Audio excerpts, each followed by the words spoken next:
사냥한 닭을 물고 마을을 활보하는 들개 2마리. 닭이 가까스로 달아나 보지만 이내 붙잡히고 맙니다. 한밤중 닭 20여 마리를 물어 죽인 후 유유히 사라지는 모습입니다. 이 같은 들개떼 위협은 지역을 가리지 않습니다. 충북 옥천에서는 암소를 물어 죽였고 대전에서는 토종닭 70여 마리에게 피해를 입혔습니다. 제주에서는 초등학교 생태 체험장까지 습격했습니다.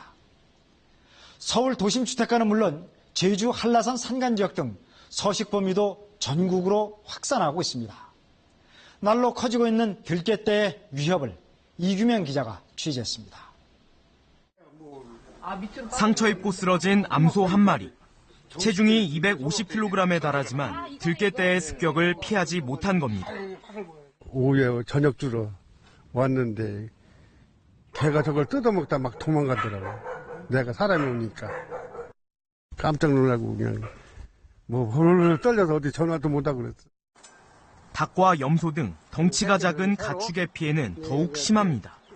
철망과 울타리를 뚫고 침입해 한 번에 수십 마리씩 닥치는 대로 물어 죽였습니다. 급기야 지난달 7일 아이들이 생활하는 제주의 한 초등학교까지 습격했습니다. 사람도 공격합니다. 지난 2015년에는 산책 중인 50대 여성이 유기견의 공격을 받아 가까스로 구조되기도 했습니다. 시골에서 솔직히 노약자들 다 있잖아. 그러다 보니까 위험하죠. 사람도 해칠 정도가 되더라고. 사람 손을 벗어나 척박한 환경에서 살아남은 유기견들이 대를 거듭하며 야생성이 강해지고 있는 겁니다. 살아남기 위해서는 아주 강한 야생 생태계 속에서 능력들을 발휘를 해야 됩니다. 들개로 인한 피해가 급증하고 있지만 피해 현황 등 제대로 된 실태 파악조차 안 되고 있는 실정입니다. 들개들을 잡기 위해 사용하는 포획틀과 마취총입니다. 들개는 동물보호법상 보호 대상인 유기동물로 구분돼 생포만 가능합니다. 그런데 사실 효과는 미미합니다.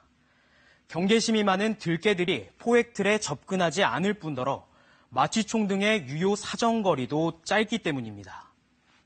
이 때문에 서울시는 지난 2014년부터 옥천군도 최근 시장 군수협의회 명의로 들개를 유해 야생동물로 지정해달라고 환경부에 건의했습니다.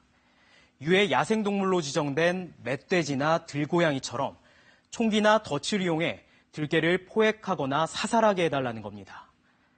하지만 동물단체는 반려견을 버려놓고 피해가 있다는 이유로 죽이는 것은 말도 안 되는 발상이라며 반발하고 있습니다. 없애야 할 것인지 보호해야 할 것인지 선택을 강요받고 있는 상황인데요. 버려지는 개들, 과연 인간과 공존할 수 있는 방법은 없는 걸까요? 이윤희 기자가 취재했습니다. 마취총을 메고 도심 야산을 누비는 사람, 야생동물 포획 전문가입니다. 들개를 잡아달란 주민들과 수시로 마주칩니다. 어떤 때는요, 저 지붕이 있는데 저쪽에 나무가 없거든요. 거기에 쭈렁이 앉아있어가지고. 올 들어 서울에서 잡은 들개만 30마리가 넘습니다.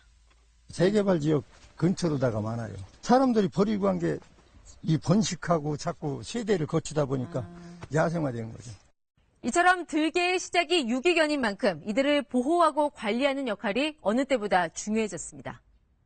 아이들이 이제 커다란 카메라를 보면 좀 놀라서 짖을 수 있거든요. 새 주인을 기다리는 유기견들. 자칫 들개가 될 뻔한 대형견 10여 마리도 있습니다. 다행인 건 이들 유기견을 입양하겠다는 사람들이 늘고 있다는 점입니다. 그걸 되게 하고 싶다 그래서 인터넷에서 찾다 보니까 여기가 나와가지고 제가 경기도 양평에 살거든요. 유기동물 보호 캠페인에 들개 예방을 위한 중성화 수술 지원도 본격화됐습니다. 하지만 가장 우선돼야 할 건 반려견을 키우는 책임 있는 자세입니다. 경기도의 한 빌라에서 방치된 개 100여 마리가 구조되던 상황은 동물과 사람 모두 불행했던 현장이었습니다. 한 생명은 잘 끝까지 케어를 해주실 수 있는 마음가짐이 제일 중요하다고 봐요. 가족이 병들었다고 버리진 않잖아요. 해마다 버려지는 반려견은 8만여 마리. 반려견이 들개가 되는 악순환을 끊는 건 우리들의 몫입니다. KBS 뉴스 이윤입니다.